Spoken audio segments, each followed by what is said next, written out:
No dia de hoje, pela misericórdia de Deus, nós vamos abordar 2 Tessalonicenses.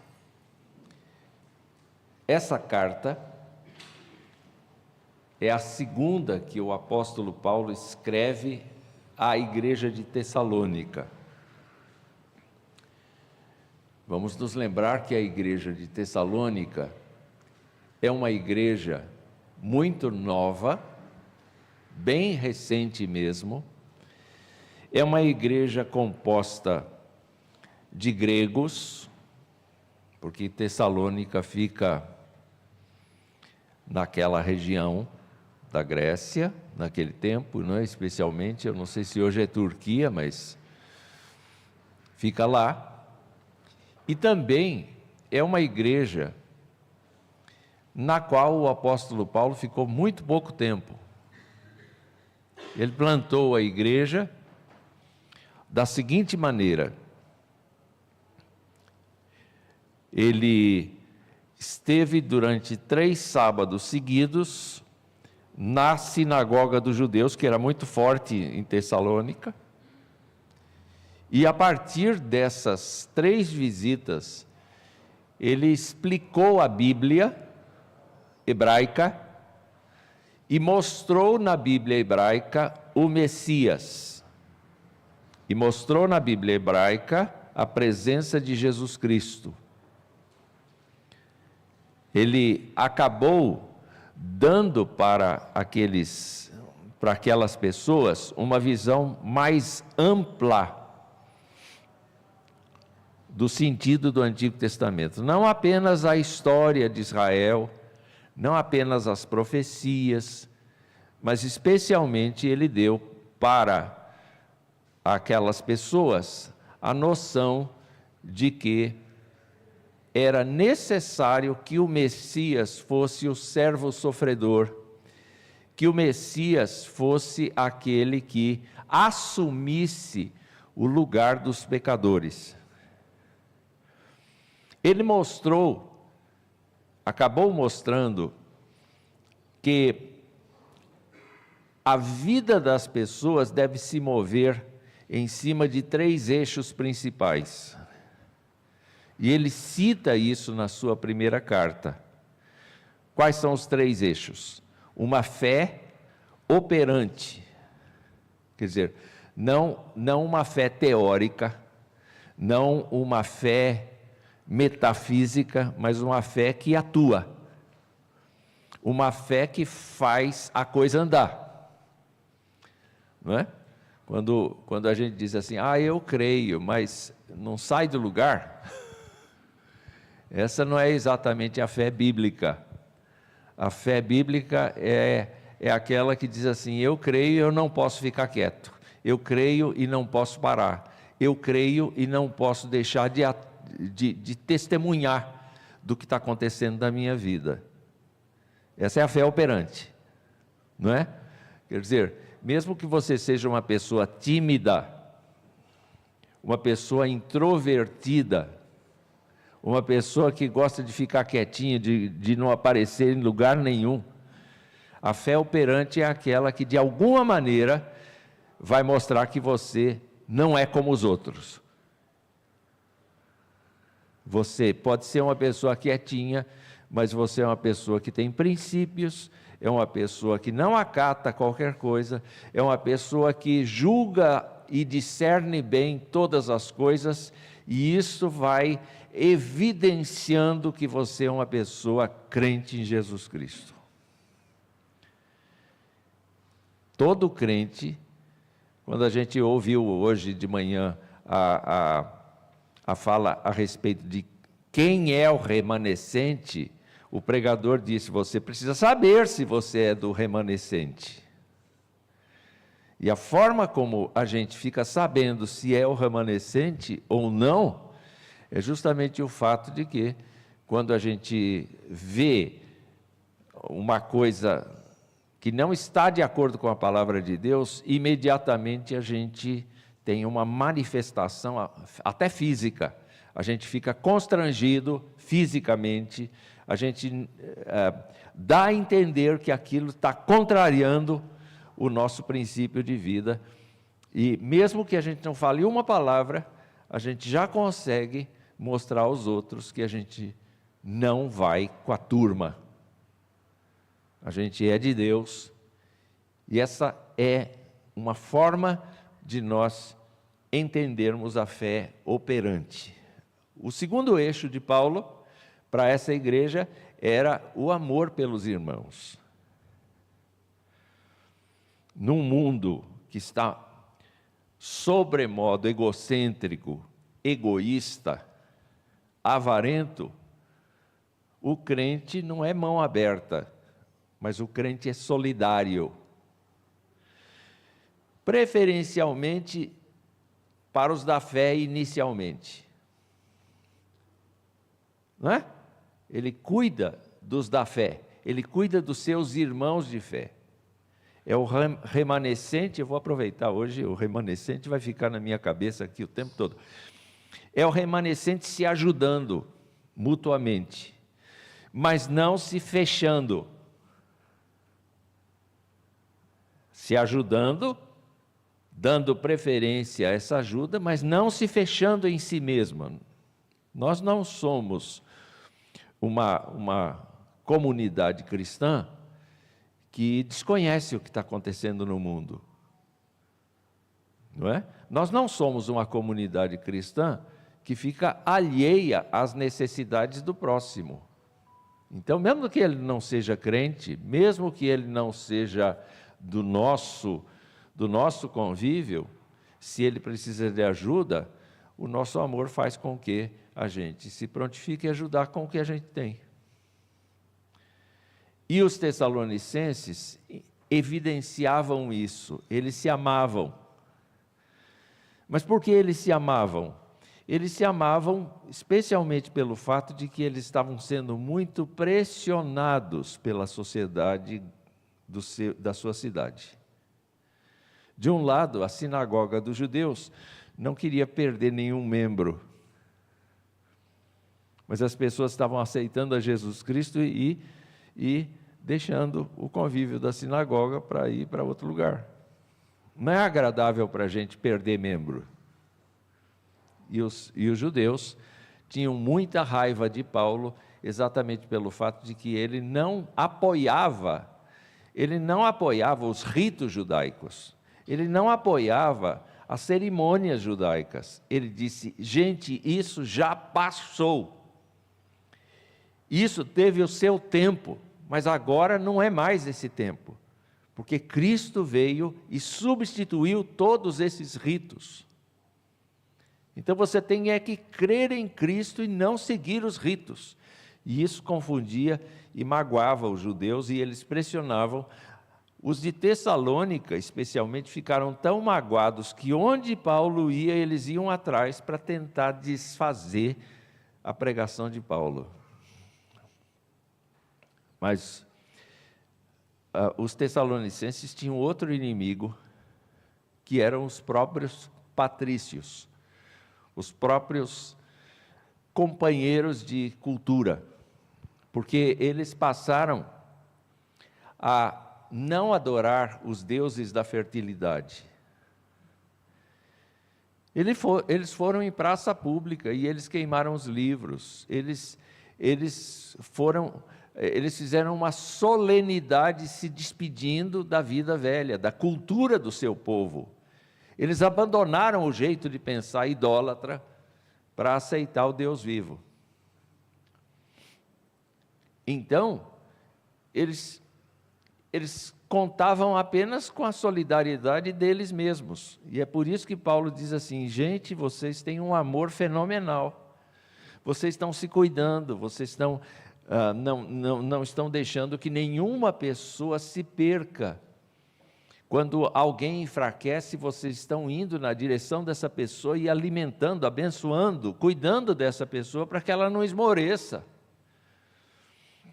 A igreja moderna precisa aprender, especialmente a igreja grande, ela precisa aprender a ser amorosa. Porque a gente se perde. Quer fazer um teste? Quantas pessoas aqui você conhece pelo nome? Você já viu mais de uma vez. Então você diz assim: oi? Olá, bom dia, tudo bem? Você até abraça. Qual é o nome?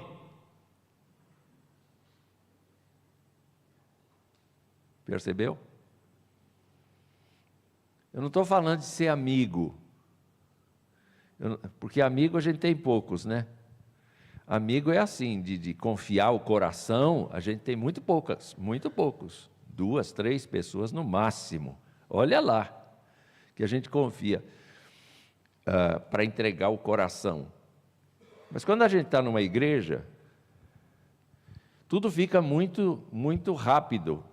A gente convive com as pessoas, a gente se familiariza com o rosto delas, mas a gente não sabe o nome, não sabe onde mora, não sabe nada. Só quando a gente desenvolve este amor fraternal em que a gente sai na direção do outro. Aí a gente aprende a saber quem é a pessoa, qual é o drama da pessoa. Não é?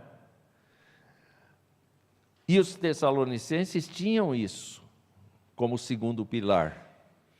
E o terceiro pilar é que eles tinham esperança. Eles viviam na terra, eles viviam o seu momento histórico, mas eles viviam escatologicamente também. O texto que a gente viu de Miqueias hoje tem esse sentido. Deus elegeu um remanescente, Deus cuida do seu remanescente e Deus vai guiar o seu remanescente. É uma esperança escatológica, é uma esperança messiânica. O crente precisa ter essa expectativa de futuro. Os tessalonicenses tinham essa expectativa de futuro. Por onde você vai estar quando Jesus Cristo voltar? Resposta: eu vou estar do lado dele. Essa é a esperança que a igreja de Tessalônica tinha. E a gente deve ter. Então, a gente que está ficando com o cabelinho branco, eu já passei disso, o meu está extinguindo. Não é? O meu está extinguindo. Qual a oração que eu tenho que fazer? Ó Deus, me dá mais 200 anos de existência? Não, eu não tenho que falar isso não. Senhor, vem logo. Agora, se o Senhor não vem logo, me leva logo. O que mais que eu tenho que provar nessa terra? Tem mais alguma coisa? Hã? Eu não sei vocês, mas na medida que os anos passam, fica mais difícil, cada vez mais difícil dar presente de aniversário. Não é? O que eu vou dar para aquele senhor de 100 anos? Né? O que eu vou dar? Não tenho o que dar. Não tenho o que dar. Eu preciso de uma blusa nova. Será? Ele deve ter umas 18 no guarda-roupa dele, que ele acumulou a vida inteira. Não precisa de blusa mais. E assim por diante. Aquele povo tinha esperança. E isso é o que faz toda a diferença. Lembrando que Tessalônica fica no Golfo, aí na Grécia, né? Aí em cima fica bem próximo de Filipos, fica próximo de Atenas, fica próximo desse lado todo. E nós sabemos então que o apóstolo Paulo andou por todo esse lado e, na verdade, Tessalônica é uma igreja do coração do apóstolo Paulo. A passagem dele está registrada em Atos 17, de 1 a 9. Essas são ruínas de Filipos mesmo. Você pode ver que tem prédios atrás, lá em cima tem prédios atrás, que são prédios novos. A cidade está junto com as ruínas e a cidade hoje se chama Salônica, não é? Salônica. Se nós nos lembrarmos, 1 Tessalonicenses foi assim, teve uma saudação, não é? E a segunda carta também tem uma saudação do mesmo jeito. Abra lá, na página 1298, da Nova Almeida Atualizada, essa Bíblia comemorativa aqui. E começa assim: Paulo, Silvano e Timóteo, a igreja dos Tessalonicenses em Deus nosso Pai e no Senhor Jesus Cristo, que a graça e a paz de Deus nosso Pai e do Senhor Jesus Cristo estejam com vocês. Então, esta saudação é mais ou menos a saudação que o apóstolo usa para todas as igrejas para as quais ele escreve. O que nós observamos é que ele funde nessa saudação a pessoa de Deus o Pai com a pessoa de Deus o Filho. É muito interessante, nas saudações o apóstolo sempre coloca Deus como o dono da igreja. Vamos guardar os títulos. Jesus é o cabeça da igreja, mas Deus o Pai é o dono da igreja. É assim que ele coloca, né? E o Espírito de Deus, Paulo vai mostrar que o Espírito de Deus é aquilo que vincula a igreja, é aquele que vincula a igreja. Nós estamos juntos pela força do Espírito Santo. O nosso Senhor morreu na cruz no nosso lugar e nos ganhou para Deus o Pai, que mantém a igreja. E a igreja, como foi dito aqui no púlpito, é o remanescente de Deus na terra. Então, nós não estamos falando de igreja organização. Não estamos falando de igreja bandeira, marca. Nós estamos falando de igreja pessoas. Pessoas lavadas pelo sangue de Cristo e comprometidas. Eu gosto de música. E de vez em quando bate aquele espírito de pesquisa e eu vou procurar quem é que está cantando as músicas. E eu vejo conjuntos da África, da Europa, da Ásia, da América do Norte, da América do Sul, da Austrália. Isto aconteceu na Nova Zelândia, até na Nova Zelândia, em qualquer lugar do mundo, você tem pessoas cantando a mesma música e louvando a Deus com graça no coração, e eu fico admirado de pensar o seguinte: está aí a igreja do Senhor. Ela não tem bandeira, ela não tem marca. Nós adotamos os princípios da Reforma Protestante e o sistema presbiteriano de governo. Mas isso não significa que a gente é único na terra. Nós não somos únicos na terra. Tem adoradores de Deus por toda parte e o sistema é sempre o mesmo. Ele compra. Ele transforma. Ele enche de esperança. E o nosso coração deve se envolver com isso. O apóstolo estava acostumado com essas coisas. Na primeira carta, ele faz uma longa expressão de ação de graças pela fé, pela constância daqueles crentes. Aqui também, na segunda carta, ele faz isso. Só que ele foi informado, porque há um intervalo entre as duas cartas, de cerca de 1 ano, mais ou menos, e na segunda carta ele foi informado de que os crentes estão sofrendo uma perseguição muito dura. É por isso que eles oram muito, é por isso que eles se amam. Quando a igreja está meia confortável assim, não tem perseguição formal, não tem nenhuma invasão de privacidade da igreja, ela se acomoda, ela fica meia mole. Nós estamos vivendo um tempo no Brasil em que a igreja é mole, não está sendo pressionada para ser crente, ainda não. Estão fazendo de tudo para pressionar, mas ainda nós nos sentimos relativamente livres e a gente não esquenta muito a cabeça de orar contra a perseguição. Mas está na hora de começar a orar, porque a perseguição não vem do governo. O governo pode ser um elemento de perseguição, mas o que vem é um ataque satânico nos usos e costumes, gente. A internet, por exemplo, é um ótimo instrumento, mas é diabólico se usado para essa finalidade.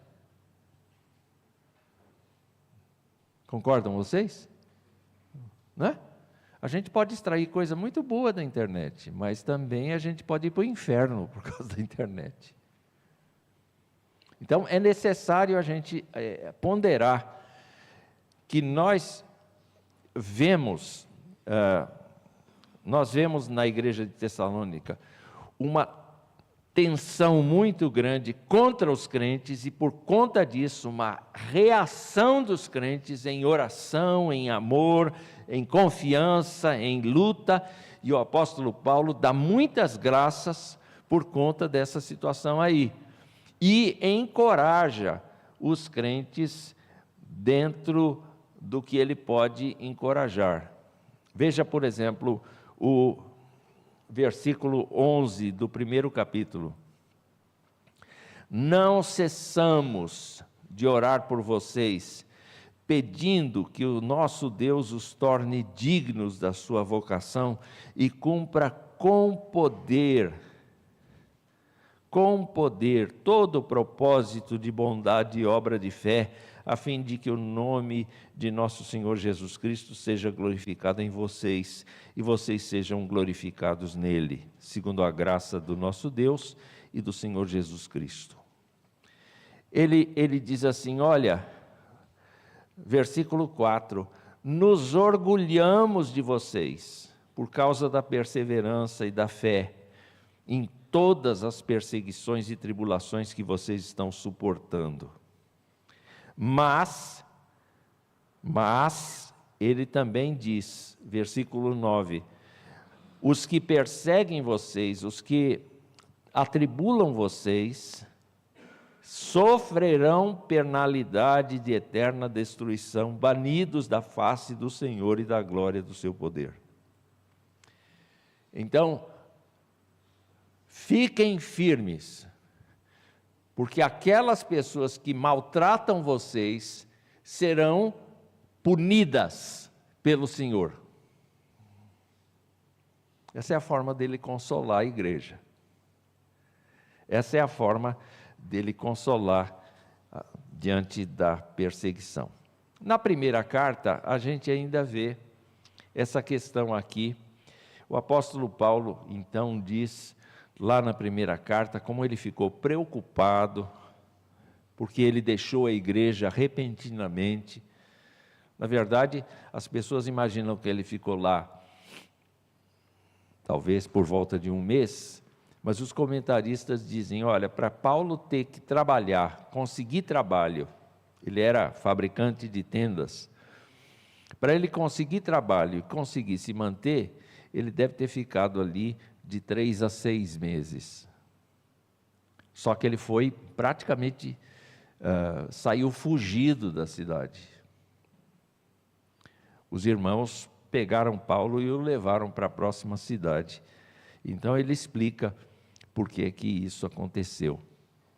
E ele então faz, na primeira carta, uma narração do que aconteceu desde a sua partida, como ele procurou, ele ficou desesperado por saber como é que a igreja estava, e ele queria então que Timóteo estivesse por lá, e Timóteo foi e voltou com boas notícias. A igreja estava de pé, o povo estava crente, O povo estava forte em Cristo Jesus. É por essa razão, então, que ele ora, dizendo: gente, eu estou querendo estar com vocês, eu estou querendo ficar aí com vocês, porque vocês são como meus filhos, vocês são pessoas a quem eu amo. E isso é uma lição para nós, os pastores, não é? Gente que cuida do rebanho de Deus precisa ter o amor que Paulo demonstrava.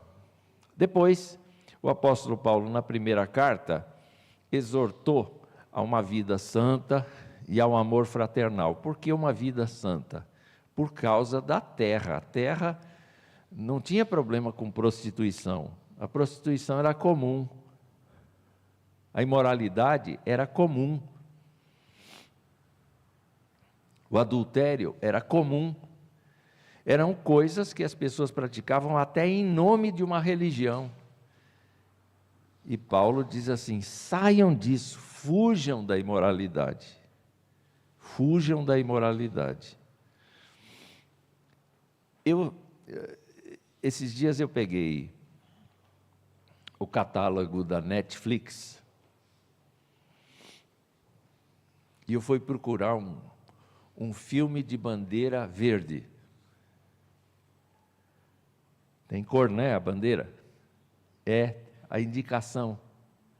A indicação do filme está lá. A bandeira verde é para todas as pessoas. Depois pula para 10 anos. Aí sobe para 12 anos. Aí sobe para 14 anos. Sobe para 16 anos. E sobe para 18 anos. Os filmes são classificados assim. Nem desenho animado tem mais bandeira verde. Não dá para crente ir no cinema. Porque se ele for para o cinema, ele é incitado à nudez. Ele é incitado à violência. Ele é incitado à mentira. Você diz: não, pastor, mas isso não pega em mim. Eu sei discernir bem as coisas. Mas você quer pôr a mão na fogueira e não quer ser queimado. Presta atenção. Presta atenção nisso. Você quer pôr a mão no fogo, mas não quer que o fogo te queime. Não vai dar. Exatamente pelo fato de que a gente não sabe avaliar. Tem uma frase dos Salmos que diz assim: quem há que possa discernir as próprias faltas? Nem capacidade de discernir se nós estamos pecando contra Deus a gente tem. É claro que alguns pecados atingem a nossa consciência e aí nós ficamos conscientes. Mas tem pecado que a gente peca e a gente não tem consciência de que pecou. Porque a santidade de Deus é puríssima, né? E a gente não tem noção dessa pureza. Você tem? Eu não tenho. Eu não sei o quanto Deus é puro. Eu não sei o que é pureza, porque eu nunca fui puro. E Paulo diz assim: olha, fujam da imoralidade. Não é vergonha um crente dizer: estou fora, estou indo embora, não quero ver, não quero compartilhar, não quero assistir, não quero me envolver, estou fora. Em nome de Jesus, eu estou fora. Quando Jesus orou pelos seus discípulos, ele disse assim: não peço que os tires do mundo. Eles têm que continuar lá. Mas eu peço que os livres do mal. E o que é o mal? É o mal contra eles? É alguém que os persiga? Não, o mal é aquele que infiltra no coração, porque um homem do bom tesouro do seu coração tira boas coisas. Mas se a gente não se alimenta de boas coisas, se a gente faz uma mistura, domingo a gente fala de Bíblia, a gente vem aqui, a gente levanta a mão e faz aquele louvorzão, e durante a semana a gente se contamina.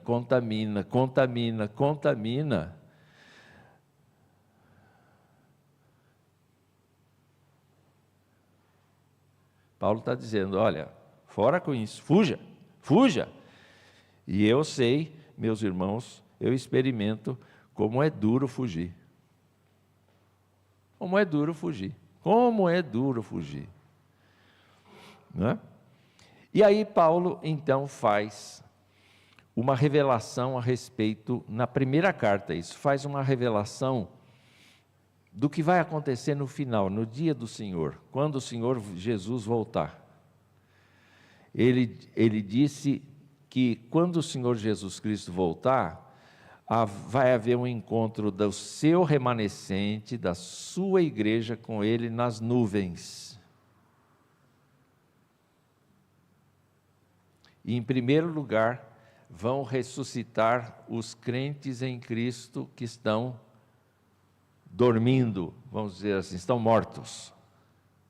E depois os que ficarem vivos serão transformados como que num abrir e fechar de olhos. Sabe o que isso significa? Significa que vão morrer de um jeito diferente. Não é? Porque o corpão aqui, não vai poder continuar. O nosso corpo não vai poder continuar. Mas o nosso corpo será ressuscitado, diz a Bíblia, na mesma glória da ressurreição do Senhor Jesus Cristo. Com todo respeito, você vai ter cabelo.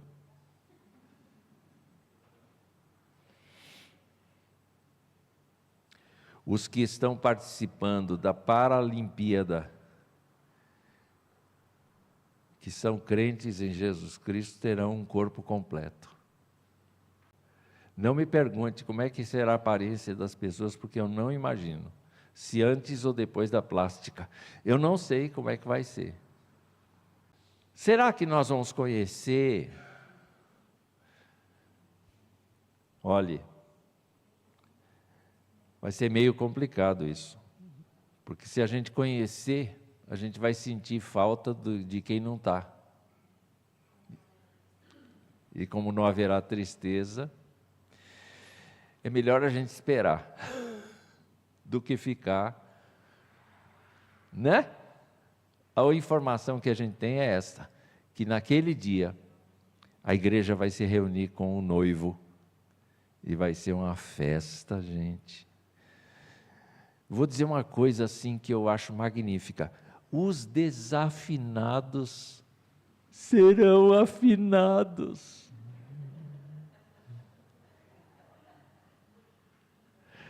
Os de QI baixo terão QI alto. Nossa! Então, diante dessa coisa toda, e diante da tribulação, na segunda carta, o que aconteceu? Na segunda carta, alguém diz assim, olha, o dia do Senhor já veio. É tanta tribulação que o dia do Senhor já veio. Quem disse isso? Deve ter sido Paulo que disse. Fake news. E Paulo disse assim, olha, não aceitem isso. O dia do Senhor não veio ainda. Porque o dia do Senhor será antecedido por um tempo, é pouco tempo, cerca de 3 anos e meio, pela chegada de um homem da iniquidade, que não é a besta do Apocalipse, não. E ele vai anular todos os sistemas de adoração que existem no mundo, e todos vão se canalizar para ele.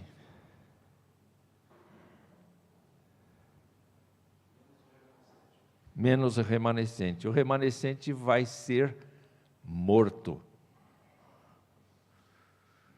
anulado, destruído.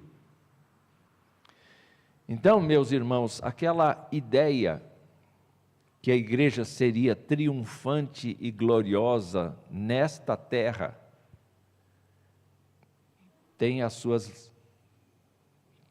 tem alguma coisa de verdade, mas a maioria não é.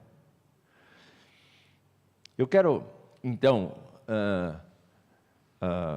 ver aqui com vocês como é que Paulo fala assim. Capítulo 2, versículo 2.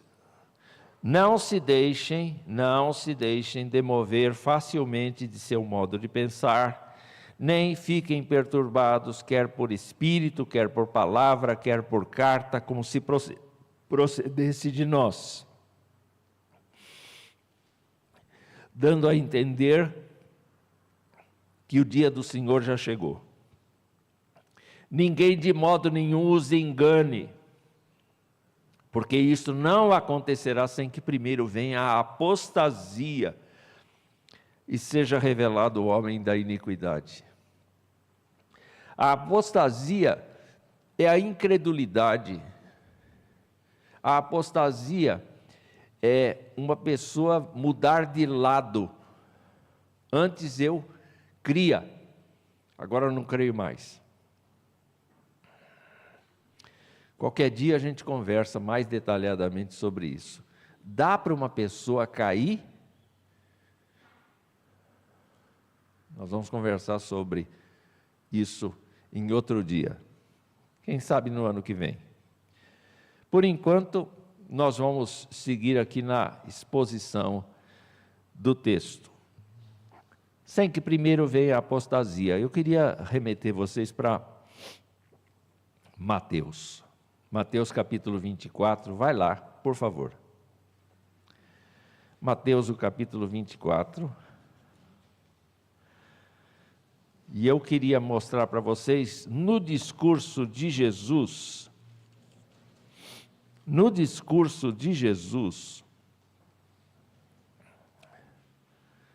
como é que essa apostasia se dá. Mateus 24. A partir do verso 4. Tenham cuidado para que ninguém os engane. A apostasia, então, é uma proposta enganosa. Tá bom? É uma fala que parece boa, mas não é. Porque muitos virão em meu nome dizendo, eu sou o Cristo, e enganarão a quantos? A muitos. Vai fazendo a conta. Tá bom? Enganarão a muitos. Vocês ouvirão falar de guerras, rumores de guerras, fiquem atentos e não se assustem, porque é necessário que isso aconteça, mas ainda não é o fim. Porque nação se levantará contra nação, reino contra reino, haverá fomes, terremotos em vários lugares. Porém, todas essas coisas são o princípio das dores. Quer dizer, não está falando do fim, está falando da história humana. Desde que Jesus Cristo veio, nunca aconteceu do mundo estar em paz. O mundo não está em paz. Nunca esteve. Aí, olha só, a partir do 9, vocês serão entregues para serem maltratados e eles os matarão. Vocês serão odiados por todas as nações por causa do meu nome. Jesus não esconde que os seus discípulos vão sofrer por fugirem da iniquidade, por se esforçarem no sentido de serem santos nesse período que vivem na terra. Ele não esconde isso. Esse é o preço a pagar, viu, gente? Esse é o preço a pagar. Você não precisou pagar nada para ser salvo. Mas agora a vida não é sua. A vida é de Cristo e Ele faz uso dela do jeito que Ele quiser. Ele é o seu dono. Ele é meu dono. E isso vai atrair ódio. Aí Jesus continua dizendo: nesse tempo, alguns vão se escandalizar. É isso? Quantos? Muitos.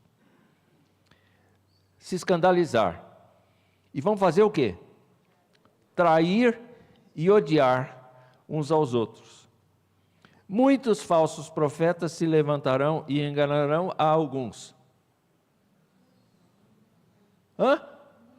Muitos. De novo. De novo. Está entrando na igreja de Deus, ensina qualquer coisa, parece bonito, o povo vai.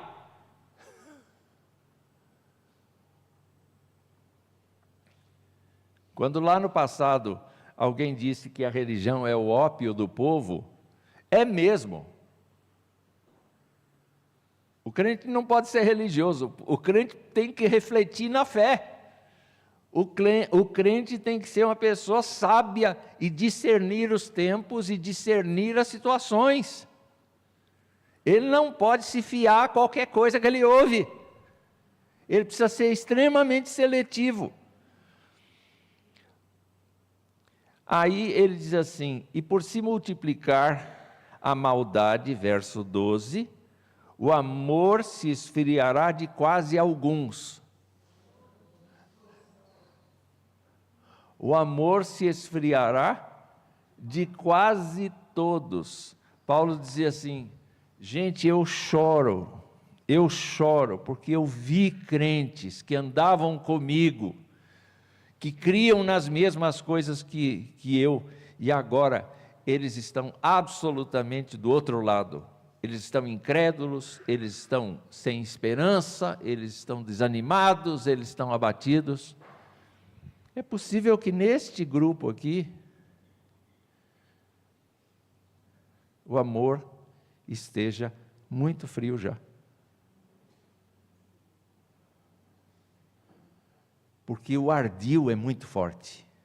Se você não estiver na graça, se você não estiver em comunhão, se você não estiver em oração, se você não for quebrantado todos os dias, se você não se arrepender dos seus pecados todos os dias, se você não procurar obedecer a palavra de Deus todos os dias, o amor vai esfriando. O amor vai indo embora. E o apóstolo Paulo diz assim: sabe, vai acontecer um tempo antes de Jesus voltar, que vai ser tão terrível, mas tão terrível, que as pessoas vão seguir falsos ensinos, falsos. Então, é possível você encontrar a igreja cheia, lotada de gente. Mas isso não é saúde. Isso é inchaço. Hã? Cheia, mas vazia. Uma igreja cheia, mas vazia. Na primeira carta, Paulo fez exortações gerais, e essas exortações gerais são muito apropriadas. Ele faz, por exemplo, o seguinte: lá na primeira carta, capítulo 5 de Tessalonicenses, ele diz que vocês tenham grande apreço pelos que trabalham entre vocês, que presidem no Senhor, os admoestam, que vocês tenham essas pessoas em máxima consideração, com amor, por causa do trabalho que realizam. Vivam em paz uns com os outros. Irmãos, admoestem os que vivem de forma desordenada, consolem os desanimados, amparem os fracos e sejam pacientes com todos. Você já viu um filme em que a batalha termina e os sobreviventes se levantam, todos eles feridos, machucados, e eles vão se ajudando mutuamente, e eles vão formando um grupo de pessoas machucadas, mas todas elas vivas. Já viram um filme que tem uma cena desse tipo? A igreja precisa fazer isso, porque quando bate um vento de doutrina sobre a igreja, muitos corações cedem. não tem firmeza na fé. E quando esses corações cedem, a gente precisa ir socorrer. Não vai embora, não vai embora, fica aqui, fica aqui, fica aqui. Vamos orar por você, não vamos deixar a coisa degringolar. Vocês têm que permanecer, não podem desanimar. Não, mas fulano me ofendeu. Deixa para lá isso aí. Viva com o irmão que te ofendeu, mas vá para o céu. Fala, Leonor. E é normal a pessoa muito idosa não querer mais ir à igreja? Se é normal, às vezes...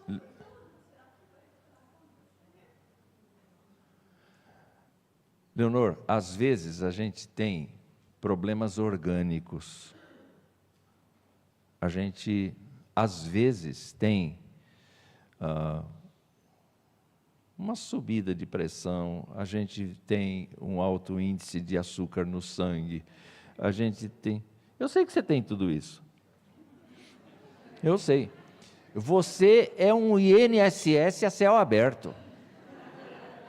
Mas quem não é? Hã? Não é? A gente eventualmente, a gente tem problemas orgânicos, a gente quer ir, mas não tem como ir. Mas boa parte dos casos, eu já ouvi tudo quanto... Olha, faz trocentos anos que eu sou crente, tudo que os pregadores estão falando hoje eu já ouvi, eu não preciso ouvir mais, eu já cheguei num nível de conhecimento, aquilo me enjoa, aquilo me cansa, aquele homem não para de falar. É muito interessante quando o senhor realça que a tecnologia ela é utilizada pelo inimigo, até dentro da igreja. Nós estávamos no último acampamento de homens, inclusive na nossa mesa da IPJ, conversando sobre os cultos online. Ou seja, o culto online, que foi uma coisa boa na época da pandemia, a gente realça.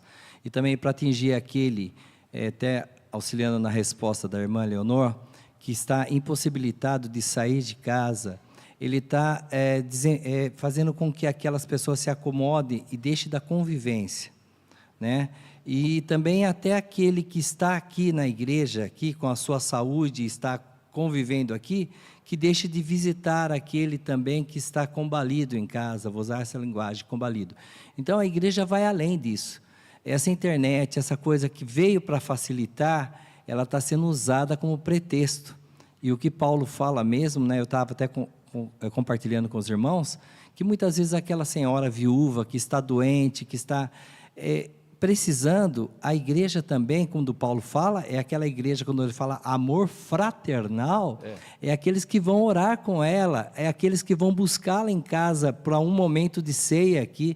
Então vai bem além, né? Então essa internet, essa comodidade tecnológica, ela tem sido utilizada pelo inimigo muitas vezes. Tem. Nós temos que ter muito discernimento, gente. Muito discernimento. O apóstolo Paulo, então, depois de falar deste homem da iniquidade, ele fala do mistério da iniquidade. Mistério da iniquidade, versículo 7 do capítulo 2.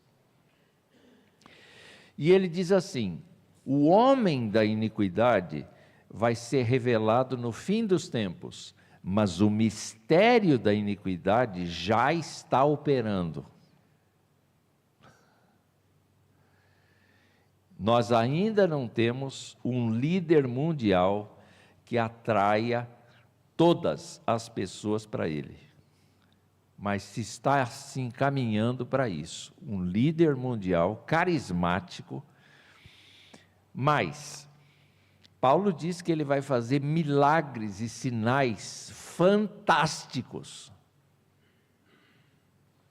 baseados na mentira. ele será empoderado pelo próprio diabo. Portanto, esse homem da iniquidade não é o diabo, mas ele é sustentado pelo diabo. Pessoas comuns não têm esse discernimento, mas crentes em Cristo têm.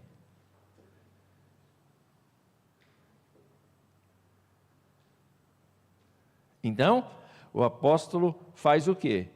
Ele continua a sua carta e ele diz assim: eu agradeço a Deus. Capítulo 2, verso 13. Devemos sempre dar graças a Deus por vocês, irmãos amados pelo Senhor, porque Deus os escolheu desde o princípio para a salvação, pela santificação do Espírito e fé na verdade. O que faz com que um crente fique firme? É a promessa de Deus. Eu te escolhi antes da fundação do mundo para você ser meu. E o crente precisa ter essa convicção o tempo todo. Sabe? Por que eu estou aqui? Foi uma decisão minha? Bom, no dia que eu tomei consciência do meu pecado e no dia que eu tomei consciência de que Cristo morreu na cruz no meu lugar, foi uma decisão minha. Mas foi uma decisão de Deus me salvar. Sem essa decisão eu não seria salvo. É o que a Bíblia afirma. Então, se você confessa Jesus Cristo como seu Senhor e Salvador, dê pulos de alegria. Porque o Deus dos exércitos, o Criador de todas as coisas, chamou você. Quando eu orei pelo Samuel, eu toquei no Samuel, pus a mão no ombro dele. Se alguém estava de olho aberto, viu que eu pus a mão na cabeça dele. Não tem problema orar de olho aberto, viu, gente? A gente só fecha o olho para não perder a atenção. Porque o que importa é a concentração. O que a pessoa está dizendo, eu concordo ou não? Se eu concordo, eu digo amém. Para todo mundo ouvir. Não é assim, amém, amém. Eu concordo com a oração dele, por isso eu digo amém. Mas voltando, eu lembro, gente, eu fui diretor de seminário. Eu lembro quantos seminaristas chegaram lá cheios de...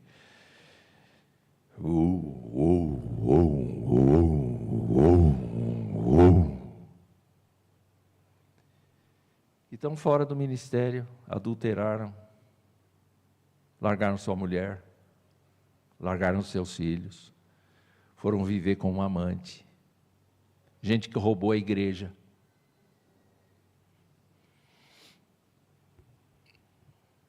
Eu aprendi a ser cético. Eu olho para um seminarista e ele tem que provar para mim que ele foi chamado.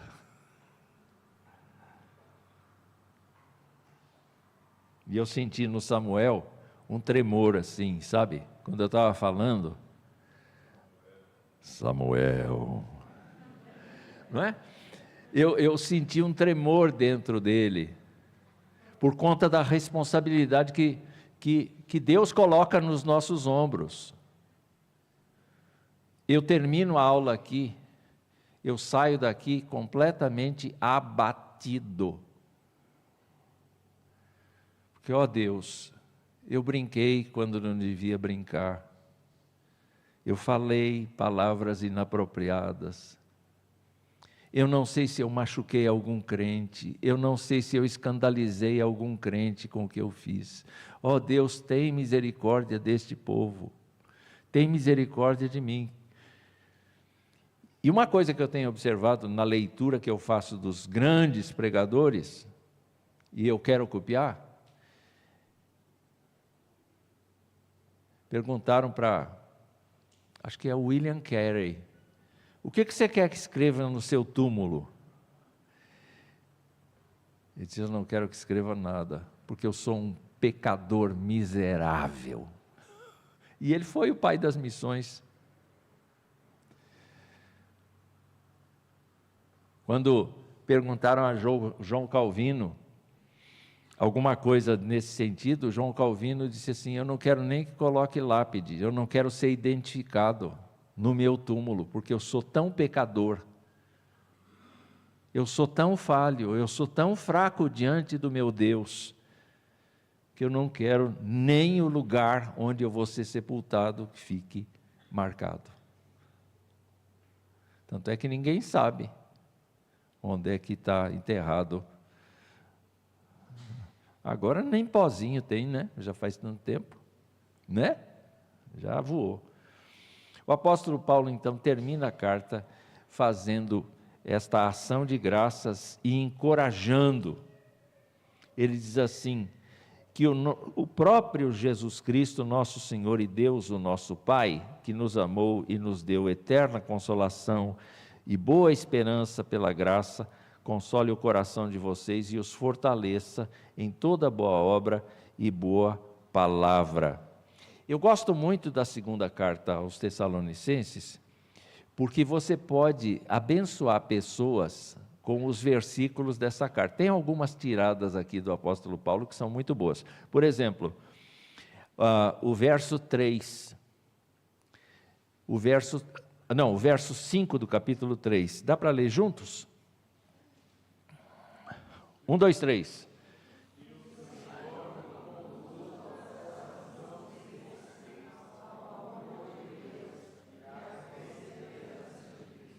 Muito bem. Esse é um jeito interessante de você se despedir de alguém. Você está indo embora de uma casa que você acabou de visitar. Você abre lá em 2 Tessalonicenses, capítulo 3, verso 5, e diz assim: meu irmão, que o Senhor conduza o seu coração ao amor de Deus e à perseverança de Cristo. Fica firme em Cristo Jesus, não desiste, não desanime, volte para a casa do Senhor, participe da comunhão dos irmãos, ame os irmãos, aprenda a conhecer esses irmãos, aprenda a ver na vida deles como eles podem ser tão abençoados e cuidados. E eu quero, então, encerrar aqui com um ponto que a carta aponta.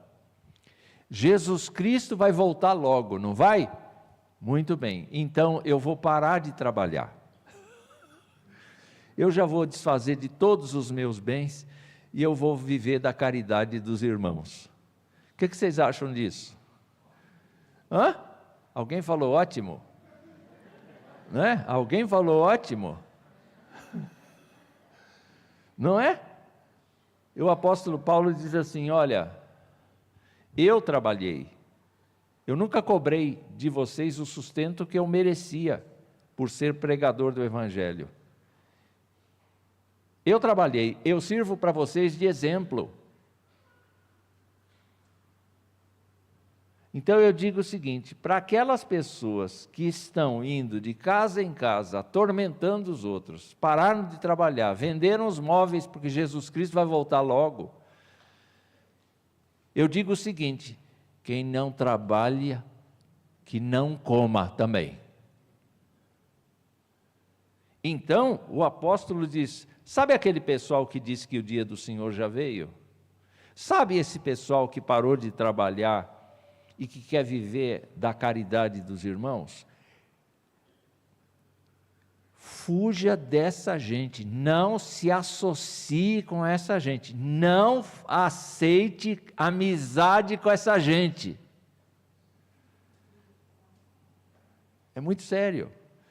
Um crente, gente, vai dizer: olha, eu sinto muito, a partir de agora a gente para a amizade, porque você não está vivendo o Evangelho que eu aprendi, eu sinto muito, você está fora, você não é meu inimigo não, pelo contrário, mude de ideia, mude de vida, trabalhe, faça com as mãos o que é valoroso, tenha o seu próprio emprego, ganhe o seu dinheiro, mas enquanto você estiver assim, eu não quero me associar a você.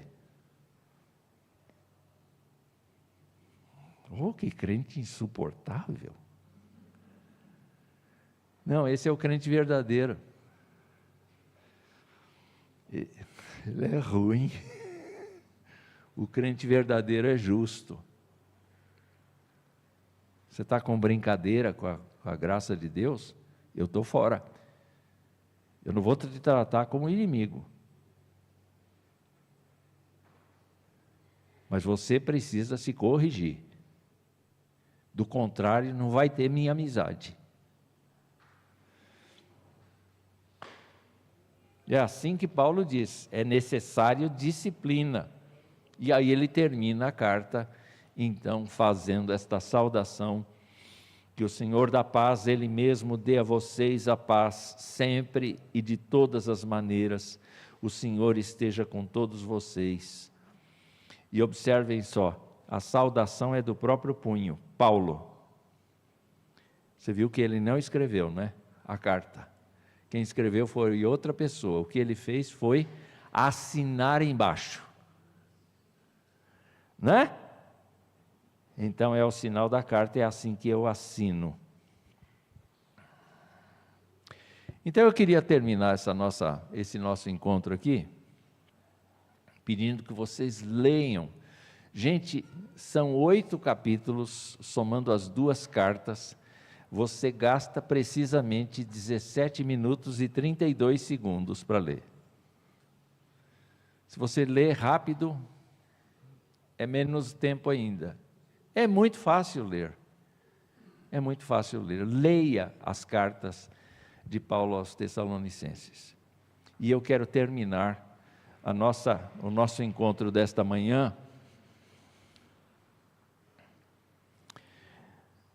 trazendo uma palavra aqui. Irmãos em Cristo, prestem atenção em mim agora. Não conversem não. Olhem para mim. Que o Senhor da paz, Ele mesmo,